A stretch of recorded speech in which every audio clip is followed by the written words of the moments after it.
in Harlem, so it's, you know, every other block is like the hood, and then it's nice, and then it's the hood. And he wants New to York go, is so weird like that. Yeah. They figured out how to do that. yeah, it's, you know, well, it's That's what they call gentrification, right? sort of. I mean, I guess this is more of a racially, they're talking with gentrification, sort of. I think it's like a class thing, because I grew up in a really shitty, I grew up in the suburbs, but very poor, welfare, Section 8, and kids in the city, though, when they grow up poor, they're like, on the next block, there's like a millionaire. Right. Or they're on the subway, and there's some fucking dude who's going to Wall Street, and, you know, they're just constantly around an energy of success, which is a very different thing when you go to the suburbs or like rural areas.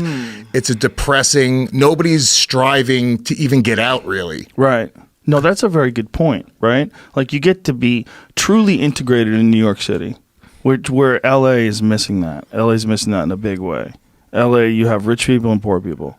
You know, they're separated by cars. Yeah. They're separated by neighborhoods. You can't hang out. You have to be in that social circle. You have to, because people always debate like, oh, who's got hotter chicks, New York or LA? And the answer is LA.